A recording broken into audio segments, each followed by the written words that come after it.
Hello అందరికీ నమస్తే. నేను మీ శ్రీశైలం ఆర్ఎల్ఆర్ ఎంటర్టైన్మెంట్కి స్వాగతం. తను నటించేటటువంటి పాత్రకు 100% న్యాయం చేయడానికి ఎంత కష్టపడడానికైనా సిద్ధంగా ఉండేటటువంటి హీరోయిన్ ఎవరంటే నేషనల్ క్రష్గా బిరుదాంకితురాలైనటువంటి హీరోయిన్నే రష్మిక మందన. తను నమ్మిన సిద్ధాంతం కోసం, తను చేసే పాత్ర కోసం 100% కష్టపడడంలో కృషి చేస్తుంది అనేసి చిత్ర బృందమే కాదు ప్రతి ఒక్కరి నుంచి కూడా కితాబు అందుకుంటున్నటువంటి హీరోయిన్ మన రష్మిక మందన. ఏంది ఇంతగానం చెప్తున్నావు బ్రో అని అనుకుంటురా? ఏం లేదు, తను ఎందుకంటే నటించేటటువంటి పాత్రలో జీవిస్తుంది అని చెప్పడానికి చిన్న ఉదాహరణ మీకు ఒకటి వివరించే ప్రయత్నం చేస్తాను. ఇప్పుడు ప్రస్తుతం అయితే తను మెయిన్ లీడ్గా పోషిస్తున్నటువంటి ప్రధాన పాత్రలో పోషిస్తున్నటువంటి చిత్రం పేరేందంటే మైసా. ఈ మైసా చిత్రం యొక్క విశేషాలు ఏంటి అంటే, ఆ చిత్రంలో గోండు జాతి బిడ్డగా మన రష్మిక మందన నటిస్తున్నటువంటి విషయం అయితే మనందరికీ తెలిసిందే. తన పాత్రలో హావభావాలు పలికించడంలో చాలా కీలక పాత్ర పోషిస్తుంది అనేసి కూడా చెప్పవచ్చు. అయితే ఇక్కడ జరిగేటటువంటి గోండు జాతి బిడ్డగా నటిస్తున్నటువంటి ఈ చిత్రంలో భావోద్వేగాలకు సంబంధించి ఆగ్రహం, ఆవేశం, ఆక్రోశం అన్ని రకాల అంశాలు మేళవించేటటువంటి అవకాశం ఉందనేసి చిత్ర బృందం అయితే చెప్తున్నది. మరి అంత బాగానే ఉంది, ఓకే.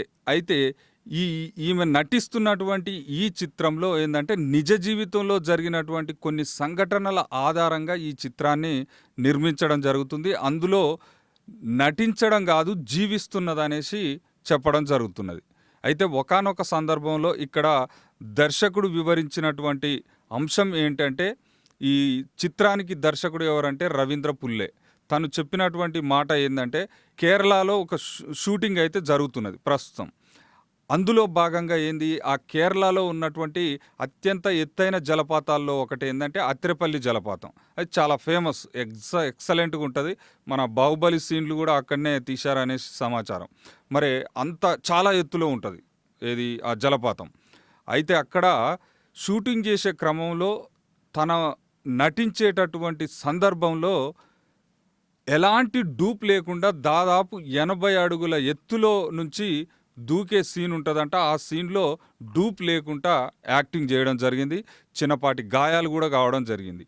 గాయాలైనప్పటికీ ఆ చిత్రానికి బ్రేక్ ఇస్తే మళ్ళీ ప్రొడ్యూసర్కు నష్టం జరుగుతుందనే ఒక బలమైన ఉద్దేశంతో ఆ గాయాలకు ట్రీట్మెంట్ చేసుకుంటూనే చిత్రంలో షూటింగ్లో పార్టిసిపేట్ చేసిందంటేనే అర్థం చేసుకోవచ్చు.